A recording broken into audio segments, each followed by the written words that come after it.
ನಮ್ಮ ಕಲಬುರಗಿ ನಗರದಲ್ಲಿರ್ತಕ್ಕಂಥ ಹೃದಯ ಬಾಲರ್ತಕ್ಕಂಥ ಸರ್ಕಾರಿ ಜಿಮ್ಸ್ ಆಸ್ಪತ್ರೆಯಲ್ಲಿ ಸುಮಾರು 2 ವರ್ಷಗಳಿಂದ ಸುಮಾರು 8 ಮಷಿನ್ಗಳಲ್ಲಿ ಏನಿವತ್ತು ಕಿಡ್ನಿ ವೈಫಲ್ಯದ ಏನಿವತ್ತು ಕಿಡ್ನಿ ಹೋಗಿರ್ತದೆ ನಮ್ಮ ರೋಗಿಗಳಿಗೆ ಆ ಕಿಡ್ನಿಯ ಒಂದು ರಕ್ತ ಶುದ್ಧೀಕರಣ ಮಾಡ್ತಕ್ಕಂಥ ಡಯಾಲಿಸಿಸ್ ಮಷಿನ್ ಅಂದರೆ ರಕ್ತ ಶುದ್ಧೀಕರಣ ಮಷಿನ್ಗಳು 8ರಲ್ಲಿ 6 ಮಷಿನ್ಗಳಿಂದ ಕೆಟ್ಟು ಹೋಗಿ 2 ವರ್ಷಗಳಾದರೂ ಕೂಡ ಇದಕ್ಕೆ ಯಾವುದೇ ರೀತಿ ಸರ್ಕಾರವಾಗಲಿ ಜಿಲ್ಲಾಡಳಿತವಾಗಲಿ ಜಿಲ್ಲಾ ಆರೋಗ್ಯ ಇಲಾಖೆ ಆಗಲಿ ಸ್ಪಂದಿಸಿಲ್ಲ ಅಂತೇಳಿ ಇವತ್ತು ಅಲ್ಲಿನ ಸಿಬ್ಬಂದಿಗಳು ಕೂಡ ನಮಗೆ ಯಾಕಂದರೆ ಮೊನ್ನೆ ತಾನೇ ನಮ್ಮ ಗೆಳೆಯನ ಒಂದು ತಾಯಿಯ ಕಿಡ್ನಿ ವೈಫಲ್ಯ ಕಾರಣವಾಗಿ ಸರ್ಕಾರಿ ಜಿಮ್ಸ್ ಆಸ್ಪತ್ರೆಯಲ್ಲಿ ಏನದು 1 ದಿನ ಬಿಟ್ಟು 1 ದಿನ ಈ ಒಂದು ರಕ್ತ ಶುದ್ಧೀಕರಣ ಮಾಡಿಸಿರ್ತಕ್ಕಂಥ ಬರೆದು ಕೊಟ್ಟ ಸಂದರ್ಭದಲ್ಲಿ ಅವರು ಕಡು ಬಡವರಾಗಿದ್ದು ಯಾಕಂದರೆ ಖಾಸಗಿ ಆಸ್ಪತ್ರೆಯಲ್ಲಿ ಇವತ್ತು ಡಯಾಲಿಸಿಸ್ ಮಾಡಿಸ್ಬೇಕಾದ್ರೆ ಸುಮಾರು 4,000 ವೆಚ್ಚ ಸುಮಾರು ಏನದ 54,000 ವೆಚ್ಚ ತಗಲ್ತದ.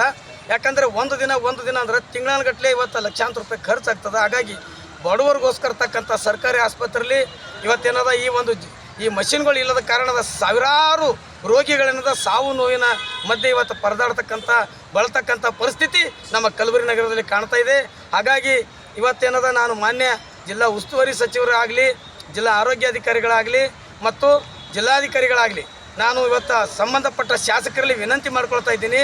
ನಾವು ಶೀಘ್ರವೇ ಏನದ ಜಿಮ್ಸ್ ಆಸ್ಪತ್ರೆಯಲ್ಲಿ ಕೆಟ್ಟು ಹೋಗ್ತಕ್ಕಂಥ ಕೇವಲ 2 ಮಷಿನ್ಗಳು ಚಾಲುವ 3-4 ದಿನಗಟ್ಟಲೆ ಏನದ ಪಾಳಿ ಹಸ್ತಕ್ಕಂಥ ಕೆಲಸ ಆ 3-4 ದಿನ ಪಾಳಿ ಆದರೂ ಕೂಡ ಬರಲಾಗ್ಯದ. 2 ಮಷಿನ್ ಸಾವಿರಾರು ಜನರಿಗೆ ಯಾವ ರೀತಿ ಡಯಾಲಿಸಿಸ್ ಆಗ್ತದೆ ಇದನ್ನು ತಾವು ಗಂಭೀರವಾಗಿ ಪರಿಗಣಿಸಬೇಕು. ಬಡವರ ಕಣ್ಣೀರು ಒರೆಸ್ತಕ್ಕಂಥ ಕೆಲಸಕ್ಕೆ ತಾವು ಕೈ ಹಾಕಬೇಕಂತೇಳಿ ಮುಂದಾಗಬೇಕಂತೇಳಿ ನಾನು ಮನವಿ ಮಾಡ್ಕೊಳ್ತಾ ಇದ್ದೀನಿ. ಶೀಘ್ರವೇ ಕೆಟ್ಟಂಥ ಮಷಿನ್ಗಳು ಅವಕ್ಕೆ ಸರಿಪಡಿಸಿ ಇನ್ನೂ 8 ಹೊಸ ಮಷಿನ್ಗಳನ್ನು ರಕ್ತ ಶುದ್ಧೀಕರಣದ ಹೊಸ ಮಷಿನ್ಗಳನ್ನು ತಾವು ಸರ್ಕಾರಿ ಆಸ್ಪತ್ರೆಯಲ್ಲಿ ಶೀಘ್ರವೇ ತಂದು ನೇಮಕ ಮಾಡಬೇಕಂತೇಳಿ ನಾನು ಮಾನ್ಯರಲ್ಲಿ ಮನವಿ ಮಾಡ್ಕೊಳ್ತಾ ಇದ್ದೀನಿ.